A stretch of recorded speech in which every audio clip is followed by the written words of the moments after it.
नमस्कार, आप देख रहे हैं सी न्यूज़ भारत और मैं ऋषभ सक्सेना। वक्त तो चला है छत्तीसगढ़ बुलेटिन का। छत्तीसगढ़ बुलेटिन में बात करेंगे छुरिया की, जहां PM Shri Swami Atmanand high school में शाला स्तरीय समय कैंप आयोजन में छात्र छात्राओं द्वारा अपने हुनर का प्रदर्शन किया गया।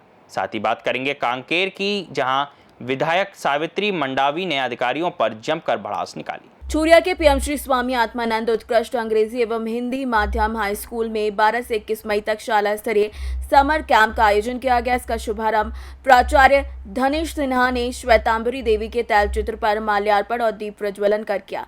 कैंप में विद्यार्थियों को वीडियोग्राफी और फोटोग्राफी की सूक्ष्म तकनीकों जैसे हार्ड और सॉफ्ट कॉपी में अंतर, फोटो खींचने की दिशा, कोण, दूरी और कैमरे के कार्यों की जानकारी दी जा रही है। साथ ही क्राफ्ट पेपर से कला निर्माण के माध्यम से बच्चों ने ग्रीटिंग कार्ड बनाकर प्रकृति का महत्व भी जाना।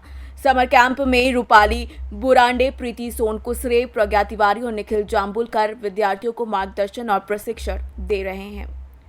छुरिया से सी न्यूज़ संवाददाता राधेश्याम शर्मा की रिपोर्ट।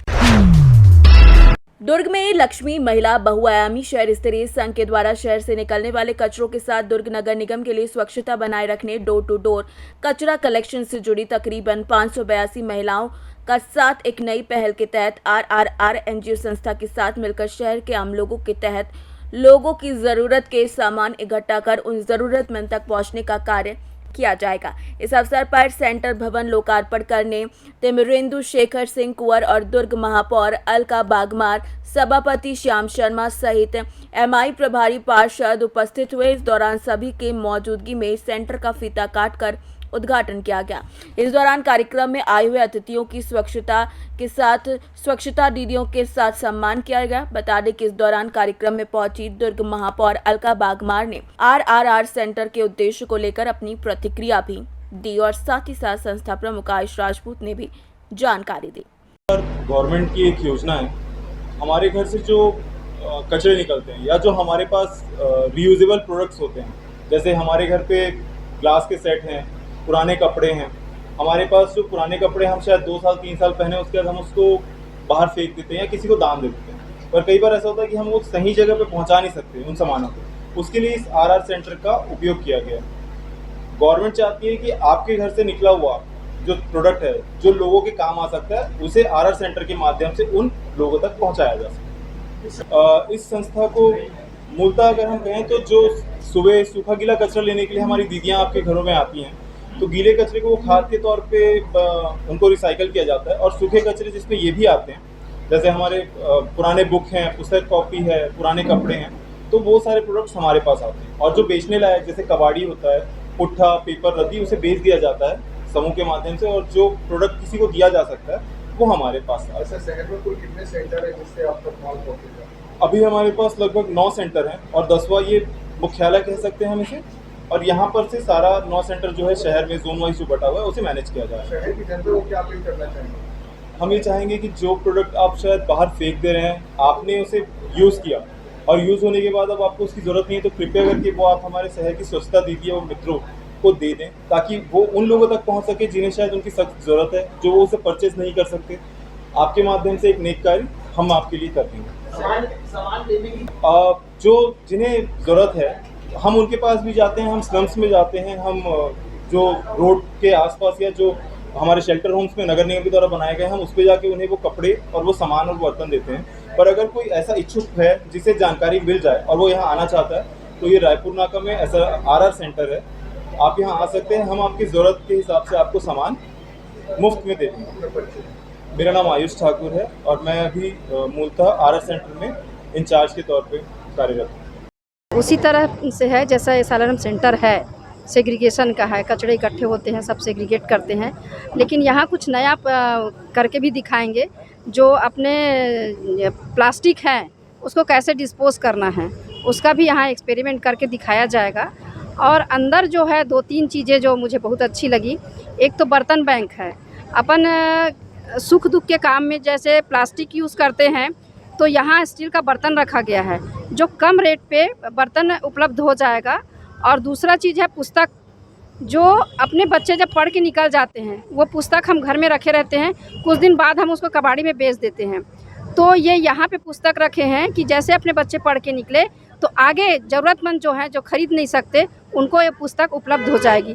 तीसरा है कपड़ा, जैसे बीच बीच में एक बार सा था नेकी की दीवार, उसी तरह से यहाँ पे कपड़े रखे गए हैं और जो व्यक्ति कपड़ा नया नहीं खरीद सकता उसको हम यहाँ से उपलब्ध करा सकते हैं। मॉनिटरिंग कैसे करेंगे? होगी क्योंकि यहाँ स्व सहायता समूह की बहनें हैं जो इसको संचालित करेंगी।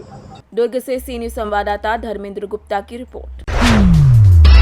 कांकेर जिले के भानु प्रतापपुर में उस समय विवाद की स्थिति उत्पन्न हो गई जब कांग्रेस विधायक सावित्री मंडावी कलेक्टर नीलेश महादेव क्षीरसागर से मिलने पहुंची, लेकिन कलेक्टर बिना मिले ही वहां से चले गए। इस व्यवहार से नाराज विधायक ने एसडीएम और तहसीलदार पर नाराजगी जताई और कलेक्टर कार्यालय के घेराव की चेतावनी दी। सरकार भले ही भाजपा की हो, विधायक कांग्रेस के, लेकिन वहां सवाल उठने लगा कि क्या राजनीतिक मतभेदों के चलते कलेक्टर ने जानबूझकर विधायक को अनदेखा किया। मामला राजनीतिक तूल पकड़ता नजर आ रहा है। कलेक्टर से क्या बात हुई थी और यहाँ आने के बाद भी कैसे नहीं मिले, क्या मामला है? आज भानु प्रतापपुर चौक में अवैध रेत खनन यहाँ दुर्गोंदा उस सिलसिले में आज हम सब ने धरना प्रदर्शन किया था और आके हम सब ने यहाँ पर बैठे रहे रेस्ट हाउस में। फिर पता चला शायद कलेक्टर साहब इधर कोड़े कुर्सी तरफ गए हैं, आने वाले हैं, तो मैंने बात भी की। ऐसा नहीं कि बात नहीं की, मैंने कलेक्टर साहब से बात की कि रेस्ट हाउस में इंतजार कर रहे हैं, मिलेंगे क्या? तो खुद उन्होंने कहा हाँ मैं 40-45 मिनट में आ रहा हूँ, मिल लूँगा। हम लोग देखते रहे, आए यहाँ पर भी जब उतरे तब उन्होंने कहा मैं 10 मिनट में आ रहा हूँ बोले और चले गए। हम लोग बैठे ही रहे। फिर थोड़ी देर बाद तहसीलदार साहब आए कि आप 2-4 लोग को वहाँ बुला रहे हैं तहसीलदार साहब। तो मेरा यही कहना था कि हमको कुछ नहीं, बस एक ज्ञापन देना है और थोड़ा सा चर्चा करना है वही रेत खदान के उसमें। फिर वो तहसीलदार चले गए वापस। फिर हम देखते देखते क्या तहसीलदार ने बताया होगा, वो हम लोग बैठे ही यहाँ पर, हम देख रहे हैं आएंगे कलेक्टर साहब तो चर्चा करेंगे।